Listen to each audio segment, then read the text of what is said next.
I'm happy to have on the phone line for me this morning, 35th District State Senator Tim Sheldon. Morning, Tim. Good morning, Jeff. Glad to be with you. Yeah, it's nice to talk with you as always here weekly at this time.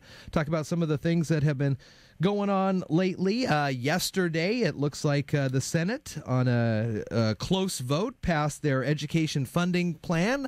Tell me a little bit about that. Well, we think it's a pretty good plan. We use, of course, our existing resources. We make some changes in the state levies and how that's operated. But it also puts recognizes it's not just about dollars. It's about accountability. It's about the quality of education that our kids are getting across the state, so that the kid in Shelton is going to get just as good an education as the kid that lives in Bellevue.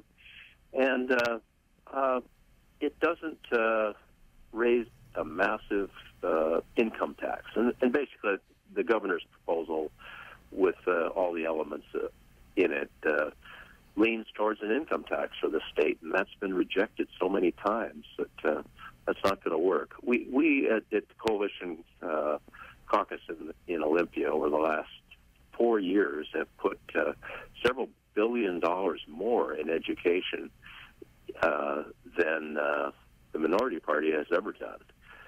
They have funded social service programs and some other things before education, and we say, well, if you put education as your number one priority, if it is the paramount duty of the legislature to fund education, that would lead you, I think, the average person to say that you would put that as your top priority, and it would get most of the funding.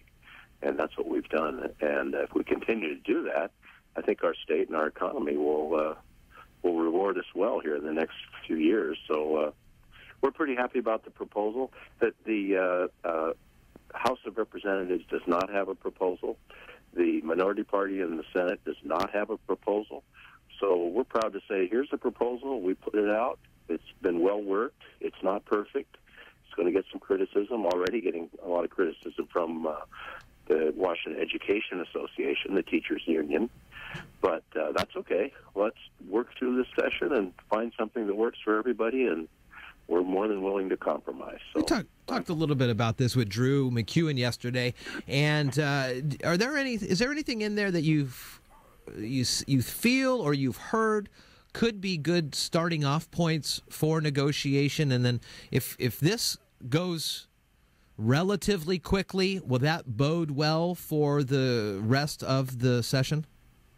Oh, I think so. To answer your second question, yeah, I think if we can get together, sitting down and talking, and there's always a great disagreement over the numbers on these complicated funding issues. And schools, there's nothing more complicated than the system that we have in Washington State. So if we can agree on numbers, I think we're very we're setting the stage for some compromises. So, for example, we think the average teacher in Washington State receives $68,000. We think the average administrator receives $110,000. Now, if you talk to other people, they don't think that's accurate, but it shouldn't be hard to figure out. We have records. Sure. We know what people make. Let's put it out there and get to these numbers that we all agree on, and start negotiating. So, are these numbers posted like other state jobs, or just the upper echelons? All of them. No. You can go to the internet and find out what every teacher in the state of Washington is paid. Interesting. Yeah. Let's move on to. Go ahead. Finish up. No, you go ahead. Finish up. No, so I think we're off to a start, but you have to have something that's passed, and we have a plan at least now with 25 votes that gets through the Senate, gets over to the House, and let's see what happens. And this bill also, and I guess I'll close with this about schools, it has a referendum clause. Sure. In other words, it's going to go to the people, and the people can decide if this is the plan that helps Washington improve their schools, and I like that. Yeah. So the people need to weigh in, just like they weigh in on school levies and bonds. So you're on the telecommunications committee with the Energy, Environment, and Telecommunications Committee, And Doug Erickson, Republican senator, has been doing double duty. How are you feeling with the times that some of the meetings have to be canceled because he's been either here or in transit to D.C.? Well, we haven't canceled that many meetings. That's for sure. I've been, as the vice chair, I've been acting as the chair. We had a meeting yesterday. We passed two bills that were, or heard two bills that were sponsored by Democrats and one by Republican. We had an executive session last night after session, and we put 8 bills out to the Rules Committee. So we've moved bills. An equal number of those are on the Democratic side, equal on the Republican side. I feel that if a bill comes up, and I don't care who the sponsor is, let's hear the bill. So I'm going to be very aggressive in making sure that it's nonpartisan in that committee when the bills are heard, and if they have the votes, they get out of the committee. So it has not been what some people have reported, that there's been some hold up and we haven't had ample time. Well, in the beginning of the session, you just don't have bills in committee until for about a week, until the things start to get through the pipeline anyway. So. Got an email from one of your constituents about a question in one of the bills that you're co-sponsoring. It happens to be with Senator Erickson as well. Can you talk with me a little bit about 5009? This is the one that would establish the Preventing Economic Disruption Act. The listener email came in and was wondering if this would have extended to the weekend's protests, the last weekends ago, those women's marches. Talk to me a little bit about this bill and your reasons about this. That bill, the women's marches have nothing to do with that bill, would not be affected. All this bill does is say, and this bill recognizes the freedom of assembly, the freedom of speech that we have in this country, your freedom to protest, to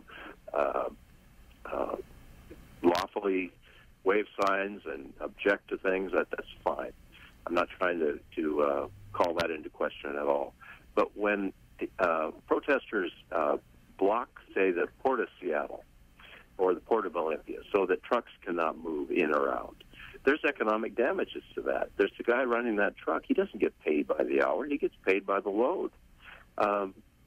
If you lived on a cul-de-sac and your neighbors got up at 7 o'clock in the morning and set up a protest about something in the association, the homeowners association, and blocked your driveway, and you couldn't get to work, wouldn't that harm you? So I've participated in marches. Most of us have, in some issue or other.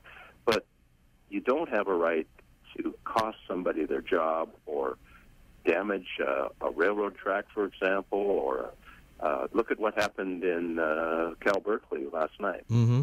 Mm-hmm. You don't have any right, no matter how you dislike something. You don't have a right to break the law and to cause economic damages. So who's going to pay for the windows that were broken? Who's going to pay for that landscaping that was torn out? All the other things that somebody else has to pay for. So lawful protests, the Women's March. My wife and daughter went to the Women's March. They certainly would be all over me if I was trying to run a bill that stop them from getting together with their friends and expressing their views. So, well, Senator Sheldon, thanks for responding to that listener email. Again, if folks have questions for Tim here or Drew McEwen or Dan Griffey, you can always email me, daybreak@ifiber1.com. Very accessible, these guys. And that Senate bill is currently sitting in the Law and Justice Committee in the Senate here in great state of Washington. Tim, thank you so much. As always, it's a good time talking with you. Great. And we'll talk again next week. Okay, have a great one. Have a good one. You know you have access to the fastest internet in Washington State. Switch to iFiber Communications right now and take advantage of our special offers. Pay only $29.95 for 100 megabit high-speed internet, or get 3 months of internet absolutely free. That's right, $29.95 for 100 megabit speeds or 3 months of internet free. Shop, stream, and game like never before with iFiber Communications high-speed internet. Call 360-427-4000 or check us online at ifiber.tv. Subject to credit approval, valid on a 24-month contract.